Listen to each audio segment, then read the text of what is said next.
Hello दोस्तों, कैसे हैं आप सब लोग। उम्मीद करता हूँ आप सब लोग सेफ होंगे, फैमिली का पूरी तरह से ध्यान रख रहे होंगे, मस्ती कर रहे होंगे, पढ़ाई कर रहे होंगे, वो भी फुल एक्साइटमेंट और एंथुसियाज्म के साथ। तो चलिए आज मैं लाया हूँ आपके लिए केमिस्ट्री क्लास 10th ICSE का पीरियोडिक टेबल चैप्टर, उसका सेकेंड पार्ट। तो अब पहले हम लोग सॉल्यूशन की बात कर लेते हैं। फर्स्ट पार्ट का जो सॉल्यूशन था वो क्या था। फर्स्ट पार्ट का जो सॉल्यूशन है वो है, उसका आंसर है मोस्ले। मैं क्वेश्चन वापस रिपीट कर दूं। क्वेश्चन ये था कि जो हम लोग पीरियोडिक टेबल यूज़ कर रहे हैं वो किसने बनाई थी, मेंडलीफ की यूज़ कर रहे हैं या मोस्ले की। तो जो हम लोग यूज़ कर रहे हैं वो हम लोग मोस्ले की पीरियोडिक टेबल यूज़ कर रहे हैं, उसको थोड़ा मॉडिफाई करके मॉडर्न पीरियोडिक टेबल का नाम दे दिया गया है।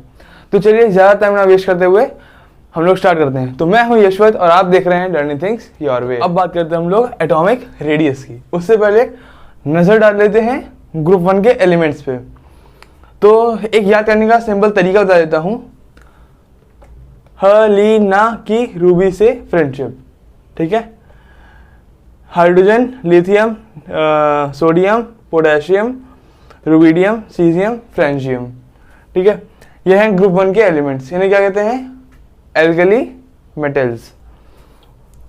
तो हम लोग चलिए बात करते हैं ज़्यादा टाइम वेस्ट करते हुए एटॉमिक रेडियस की। अब एटॉमिक रेडियस क्या होता है, हाइड्रोजन लेके देखें या लिथियम। चलिए लिथियम लेके देखते हैं। लिथियम का एटॉमिक नंबर 3 होता है, ठीक है। उसका स्ट्रक्चर बना लेते हैं एटम का। ये हुआ न्यूक्लियस, यहाँ होंगे प्रोटॉन्स न्यूट्रॉन्स, ये आया पहला ऑर्बिट या शेल कह लें, पहला ऑर्बिट जिससे हम लोग 2 इलेक्ट्रॉन्स को प्लेस करेंगे। फिर से बताता हूँ, इलेक्ट्रॉन्स का ये सिंबल होता है, ठीक है।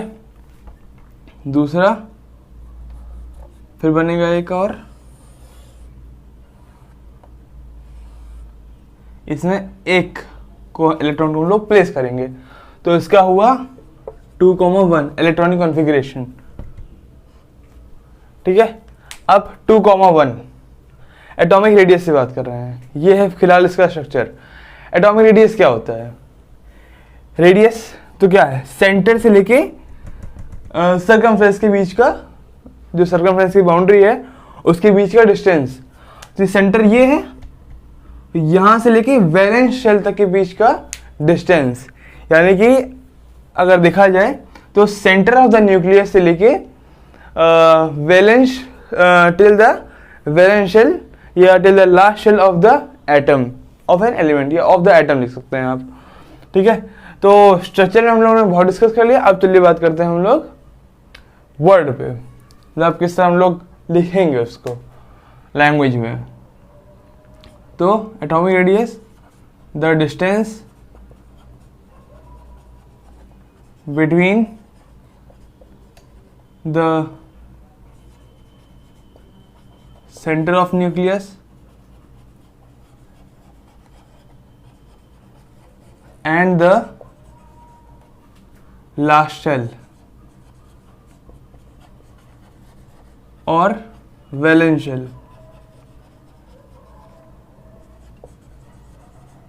of an atom। Key points फिर हाईलाइट कर लेते हैं। Key points, distance between centre of nucleus, last shell या valence shell of an atom. ये होता है हमारा एटॉमिक रेडियस। प्रैक्टिकली चाहे तो इसको लिख सकते हैं, बना सकते हैं। टाइम दे रहा हूं, नोट कर लीजिए प्लीज। तो अब बात करते हैं हम लोग आयनाइजेशन पोटेंशियल की। अच्छा, एटॉमिक रेडियस आई होप आपको समझ में आ गया होगा। तो चलिए अब जानते हैं आयनाइजेशन पोटेंशियल क्या होता है। पहले समझा देते हैं आयनाइजेशन पोटेंशियल होता क्या है एक लैंग्वेज में। Ionisation potential is the amount of energy required to remove a loosely bound electron from the outermost shell of an isolated gaseous atom. क्या समझ में आया, नहीं समझ में आया, सोचा पक पक पक पक पता नहीं क्या कर रहे हैं, समझाते हैं क्या कर रहे हैं। अब लेते हैं पोटेशियम का एटम, कूद रहा है। Potassium atomic number 19, electronic configuration कितना हुआ, 2 8 8 1। स्ट्रक्चर बना लेते हैं, फिर हमको तो आता है स्ट्रक्चर बनाना। 2 लिख रहा हूँ, sorry, proton neutron, first shell 1 2, second shell 8 1 2 3 4 5 6 7 8, wow, third shell 1 2 3 4 5 6 and 7 8. Now अब आएगा आखिरी शेल, ये होगा 1 इलेक्ट्रॉन इसमें. तो अब जैसा कि मैंने कहा था, the amount of energy required to remove a loosely bound electron from the outermost shell of an isolated gases atom. अब देखो, आउटर मोस्ट शेल की बात करें तो आउटर मोस्ट शेल इसमें क्या है, ये आखिरी वाली शेल है, ये वाली शेल है आउटर मोस्ट वाली, ये वाली, ठीक. अब इससे हम लोग जो ये इलेक्ट्रॉन निकालने का, ये इलेक्ट्रॉन है, इसको बाहर फेंकने की जो एनर्जी लगेगी, बाहर फेंकने में, भगाने में जो बाहर भगाने में एनर्जी लगेगी, उसे हम लोग कहेंगे आयनाइजेशन पोटेंशियल. तो द अमाउंट ऑफ एनर्जी, यानी amount of energy required to remove a loosely bond, ये लूजली बॉन्ड है क्योंकि यहाँ पे वो अट्रैक्शन बीच में कम है प्रोटॉन न्यूक्लियस और इलेक्ट्रॉन के बीच में, ठीक है. To remove a loosely bond electron from the outermost shell of an isolated gaseous atom. तो एक डेफिनेशन लिख लेते हैं इसकी, नोट करना चाहे तो नोट कर लीजिए, आप ही की हेल्प करें. Amount of energy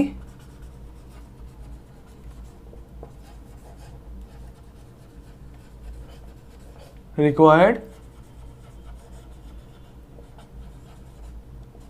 to remove a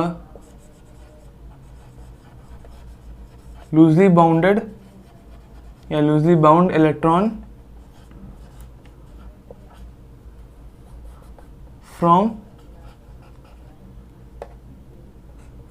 the outermost or valence shell of an isolated gaseous atom. ठीक है, की पॉइंट्स वहां कर देता हूं. Amount of energy, remove loosely bounded electron, outermost shell, isolated gases atom लिखना मत भूलिएगा प्लीज, विनती है. दूसरी बात, अमाउंट ऑफ एनर्जी सब जान लेते हैं, समझ लेते हैं. लूजली बाउंड लिख देना यार प्लीज, भगवान के लिए, ईश्वर के लिए. लूजली बाउंड इसलिए लिख देना क्योंकि इलेक्ट्रॉन तो बहुत सारे हैं इसमें, हम इसको क्यों नहीं उठा के फेंक देते, हम इसको क्यों नहीं उठा के फेंक रहे हैं, या इनको क्यों नहीं उठा के फेंक रहे हैं, क्योंकि इनके बीच का जो पार्टिकल अट्रैक्शन है वो बहुत ज्यादा है, ठीक, कंपैरेटिवली इसके. तो यानी कि जो सबसे दूर होगा, यानी वो सबसे लूजली पैक्ड, वो लूजली बाउंडेड होगा, उसको हम उठा के फेंक देंगे. हमारे पास में नहीं आ रहा है, चलो उससे हाथ हटा लो, हम इतने तक ही हाथ रखेंगे अपना, इससे ज़्यादा हाथ नहीं जाएगा मेरा, ठीक. ये हुआ आयनाइजेशन पोटेंशियल. अब बात करते हैं हम लोग इलेक्ट्रॉन एफिनिटी की. चलिए स्टार्ट करते हैं. अब बात करते हैं इलेक्ट्रॉन एफिनिटी की, ठीक है. तो इलेक्ट्रॉन एफिनिटी पहले बात कर लेते हैं वर्ड्स में क्या होता है. इलेक्ट्रॉन एफिनिटी वर्ड्स में अगर कहा जाए तो होता है, it is the amount of energy released, RELEASED. Electron affinity हमेशा अमाउंट ऑफ एनर्जी रिलीज्ड होता है, और आयनाइजेशन पोटेंशियल हमेशा अमाउंट ऑफ एनर्जी रिक्वायर्ड होता है, ठीक है. तो electron affinity is the amount of energy released when an atom in gaseous state accepts an electron to form an anion. फिर से कहूंगा, पक पक पक पक बहुत बोरिंग होता है, ठीक है. तो अब हम लोग बात करते हैं क्लोरीन की, ठीक. तो चलिए पहले स्ट्रक्चर बना लेता हूं मैं और फिर आगे मूव करते हैं. तो चलिए अब बात करते हैं क्लोरीन पे. यह है क्लोरीन का 17, ये देख लीजिए इलेक्ट्रॉनिक कॉन्फ़िगरेशन. तो 2 8 7. अब इलेक्ट्रॉन एफिनिटी क्या है, फिर से रिपीट करता हूं, बोरिंग सा. The amount of energy released when an atom in gaseous state accepts an electron to form an anion. तो बेसिकली अगर देखा जाए तो X कोई एटम है जो इलेक्ट्रॉन को गेन कर रहा है, लिख देते हैं इलेक्ट्रॉन, और फॉर्म कर रहा है एक अनायन। अनायन हमेशा नेगेटिव होता है, ये आपको आई होप पता होगा, और नहीं पता है तो प्लीज इसको नोट कर लीजिए। Cations are always positive and anions are always negative. ठीक, ये कोई एनायन फॉर्म हो रहा है। अब अगर इसको हम लोग क्लोरीन के रिलेशन में देखें तो चलिए देखते हैं क्या होता है क्लोरीन के रिलेशन में। तो क्लोरीन एक एटम, उसमें मैंने इलेक्ट्रॉन जोड़ दिया, मान लो वैसे मैंने एक इलेक्ट्रॉन जोड़ा, ठीक, वो बन गया क्लोरीन 1 माइनस, एक क्योंकि एक इलेक्ट्रॉन जोड़ रहे हैं तो 1 माइनस। अब देखो यहां 7 है, आखिरी वाले शेल में 7 है, यहां 1 है। अब यानी कि इसको ये कितनी एनर्जी रिलीज करेगा कि वो एक इलेक्ट्रॉन एक्सेप्ट कर पाए। तो वो एक यहां पे एक इलेक्ट्रॉन एक्सेप्ट करने के लिए कितनी एनर्जी रिलीज कर रहा है, तो वो होता है इलेक्ट्रॉन एफिनिटी। तो चलिए इसको अब वर्ड्स के टर्म में बात कर ही चुके हैं, तो अब आगे मूव करते हैं। आयनाइजेशन पोटेंशियल हो गया, इलेक्ट्रॉन एफिनिटी हो गई। अब मूव करते हैं हम लोग इलेक्ट्रोनेगेटिविटी पे। अब बात करते हैं हम लोग इलेक्ट्रोनेगेटिविटी की, ठीक है। असल में बहुत लंबा होना, वैसे से थोड़ा मैं झुक जाता हूँ ताकि आपको तकलीफ ना हो देखने में। हाँ, तो इलेक्ट्रोनेगेटिविटी क्या होता है, फिर थोड़ा बकबक सुन लेते हो, सुन लो प्लीज मेरी। तो electronegativity is the tendency of an atom to attract electrons towards itself when combined in a compound. तो इसको थोड़ा प्रैक्टिकली भी सोचा जाए, देखते हैं क्या होता है प्रैक्टिकली। तो चलिए हम एक आयनिक बॉन्ड बनाते हैं, आयनिक बॉन्ड यानी इलेक्ट्रोवैलेंट बॉन्ड, इसके बारे में आप आगे पढ़ेंगे। अच्छा, केमिस्ट्री की क्लास 10 की एक बहुत अच्छी खासियत जो है बता दूं, हर चैप्टर एक दूसरे से रिलेटेड है, ये समझो। पीरियोडिक टेबल आप पढ़ेंगे, अब जैसे मैंने आयनिक बॉन्ड की बात की, पहले आप बॉन्डिंग जानते हैं क्या होता है बॉन्डिंग, अब 9th क्योंकि 9th में पढ़ाया गया है बॉन्डिंग। तो अब ये उठ के पीरियोडिक टेबल का कॉन्सेप्ट थोड़ा जा रहा है नेक्स्ट चैप्टर जो है हमारा केमिकल बॉन्डिंग, ठीक। तो चलिए स्टार्ट करते हैं। अब हम लोग बनाएंगे NaCl, ठीक। स्ट्रक्चर बना लेते हैं, स्ट्रक्चर स्ट्रक्चर स्ट्रक्चर। तो पहले सोडियम को बनाते हैं, फिर क्लोरीन का, ये बना प्रोटॉन न्यूट्रॉन, इसमें 11 होते हैं, 2 बनाइए, फिर 1 2 3 4 5 6 8 10 नहीं 7 8 8 बन गए, और एक आखिरी शेल में एक इलेक्ट्रॉन, ठीक। ये Na है, ये क्लोरीन है, क्लोरीन इतना हटा देते हैं, तो किसी काम का नहीं है, मतलब पढ़ाई में काम का है, अभी किसी काम का नहीं है, ठीक है। अब देखते हैं इसमें क्लोरीन में प्रोटॉन एंड न्यूट्रॉन, 1 2 1 2 3 4 5 6 7 8, इसमें कितने होते हैं 17 होते हैं। हाँ, अब एक और बनानी है, 1 2 3 4 5 6 1 7, ठीक। अब इलेक्ट्रॉन बात करते हैं इलेक्ट्रोनेगेटिविटी की, वापस से डेफिनेशन के बारे में, पक पक पोरिंग।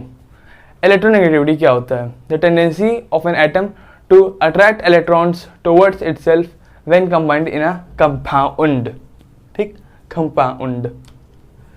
तो अब ये एक कंपाउंड बना है, ठीक है, आयनिक बॉन्डिंग से एक कंपाउंड बना है। क्लोरीन हम सब जानते हैं मोस्ट इलेक्ट्रोनेगेटिव एलिमेंट होता है, ठीक है। तो अब इसमें 7 है, ये अपने आप को स्टेबल बनाने के लिए इसका जो आखिरी का ये इलेक्ट्रॉन है, ये इससे छीनना चाहेगा। जब ये सबसे ज्यादा इलेक्ट्रोनेगेटिव एलिमेंट है तो इसकी जो टेंडेंसी है to attract electron towards itself, tendency of an atom, ये क्लोरीन का एक एटम है, ठीक है, टू अट्रैक्ट इलेक्ट्रॉन्स, यानी कि ये इधर खींचेगा इसको, ठीक, towards itself to form when combined in a compound. तो इसको ये खींच रहा है इधर, यानी कि यहां एक प्रिपेयर हो रहा है, ठीक है। तो ये है हमारा NaCl की बॉन्डिंग, आयनिक बॉन्डिंग। अब लिख देता हूं, जरा समझ लो। Tendency of an atom to attract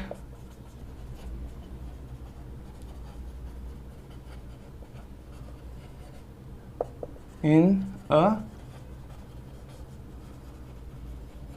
अगर आपको मेरी राइटिंग समझ ना आ रही हो तो मैं प्लीज़ इसको रीड आउट करना चाहूँगा, और आप प्लीज़ नोट करना चाहेंगे तो प्लीज़ नोट कर लीजिए ना। Tendency of an atom to attract electrons towards itself when combined in a compound. ठीक है, tendency of an atom attract electrons towards itself and combined in a compound. ये था इसका की पॉइंट जो आपको लिखने जरूरी होंगे, नहीं तो आप चाहे 10 नंबर की आ जाएगी, एक ही नंबर की आएगी तब भी आपको 1 नंबर नहीं मिलेगा। हाँ, ऐसा हो चुका है, अपना पूरा एक्सपीरियंस आपके साथ शेयर करता हूँ मैं।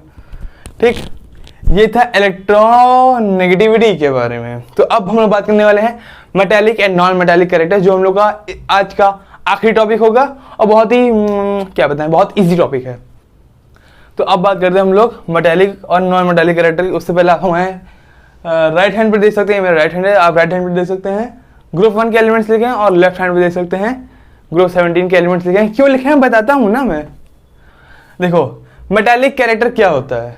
मेटालिक कैरेक्टर हमारा होगा जो मेटल्स होते हैं वही मेटालिक कैरेक्टर एग्जिबिट करते हैं। और जैसे हमें पता है कि मेटल्स ग्रुप 1 से स्टार्ट होते हैं और धीरे धीरे उनकी गिनती कम होती जाती है, यानी कि वो हेलोजेंस तक जाते हैं, और हेलोजेंस हमको पता है वो मेटल्स नहीं होते, वो नॉन मेटल्स होते हैं। तो non metallic character just opposite होता है मेटालिक कैरेक्टर के, मेटालिक कैरेक्टर के जस्ट ऑपोजिट होता है, यानी कि ये नॉन मेटल्स यानी कि हेलोजेंस इसको ज़्यादा वो करते हैं, एग्जिबिट करते हैं। ठीक, तो मेटालिक कैरेक्टर। अब ग्रुप 1 एलिमेंट्स होते हैं वो हमारे मेटल्स होते हैं। तो अगर हम लोग वर्ड्स में बात करें या लैंग्वेज में बात करें तो metallic character the metals exhibiting a positive charge are metallic in nature, और non metallic the non metals exhibiting negative charge are known as या are non metallic in nature. ठीक, ये तो हो गई इनकी डेफिनेशन। बहुत कुछ खास थी नहीं क्योंकि मैंने समझा दिया है, समझ जाओ। अच्छा देखो, जो समझा रहा हूँ, मस्ती कर रहा हूँ तो इसका मतलब ये नहीं कि मस्ती मिलो यार। ठीक है, मस्ती कर रहा हूँ तो साथ साथ पढ़ते भी रहो ताकि मेरा ये चैनल है ना बोरिंग ना लगे, इस वजह से मस्ती कर रहा हूँ, मस्ती कर रहा हूँ। हाँ, तो ग्रुप 1 हमारे क्या होते हैं, मेटालिक कैरेक्टर शो करते हैं। आप देख रहे हैं थोड़े एग्जांपल, लिथियम को देखते हैं, 3 होता है, इसका 2,1 होता है, 1 होता है, यानी कि ये 1 दे देगा, 7 लेगा तो है नहीं, वो बनने के लिए, स्टेबल होने के लिए 1 दे देगा, यानी कि लिथियम के पास पॉजिटिव चार्ज आ गया। ठीक, मेटालिक। सोडियम देख लेते हैं, सोडियम 2,8,1 1 दे देगा, पॉजिटिव चार्ज आ गया। पोटेशियम देख लेते हैं, 2,8,8,1 उठा के दे देगा, पॉजिटिव चार्ज आ गया। चलो, अब सोच रहे होगे ग्रुप 1 के दे रहे हैं, चलो ग्रुप 2 के भी दे देते हैं। आ गया कैल्शियम। ठीक, कैल्शियम का 2,8,8,2 2 उठा के दे देगा, 6 लेगा नहीं। ठीक, इसके पास आ गया +2 पॉजिटिव चार्ज, इसके पास +1 1+ लिखो या +1 लिखो, सेम ही होता है। ठीक, अब नॉन मेटल्स की बात करते हैं। फ्लोरीन, फ्लोरीन का होगा 2,7। अब 7 ये देगा नहीं, इसमें 1 इलेक्ट्रॉन गेन करेगा। जब ये गेन कर रहा है तो यानी कि ये क्या शो कर रहा है, क्या शो कर रहा है, इलेक्ट्रॉन नेगेटिविटी शो कर रहा है ये। ठीक, तो ये आया 1-। क्लोरीन की बात करते हैं, मोस्ट इलेक्ट्रोनेगेटिव एलिमेंट, 2,8, कितना आएगा 7 देगा नहीं, 1 इलेक्ट्रॉन ये भी गेन करेगा, लेगा, ये भी 1- बन जाएगा। अब फिर दिमाग में आएगा 17 का ही तो दे रहे हैं। अब बात करते हैं ऑक्सीजन की, बात कर लेते हैं। ऑक्सीजन का क्या होता है, 8 होता है, 2,6, ये 6 देगा नहीं, 2 इलेक्ट्रॉन्स गेन करने की कोशिश करेगा। जब 2 इलेक्ट्रॉन्स गेन करेगा तो ये O2 माइनस हो जाएगा। ठीक, तो आई होप आपको हमारी वीडियो समझ में आई होगी, और अगर आप लोग मेरे चैनल पर पहली बार आए हैं तो प्लीज मेरे चैनल को सब्सक्राइब करिए, मेरी वीडियो को लाइक करिए और कमेंट करिए आपके मनपसंद टॉपिक के वीडियोस के लिए। और अगर आप तक मेरे इस चैनल की पहली पार्ट नहीं देखे हैं, वीडियो इस चैप्टर का पहला पार्ट नहीं देखे हैं, तो आई बटन में इसके मैं डाल दूंगा, प्लीज देख जरूर लीजिएगा। Thank you.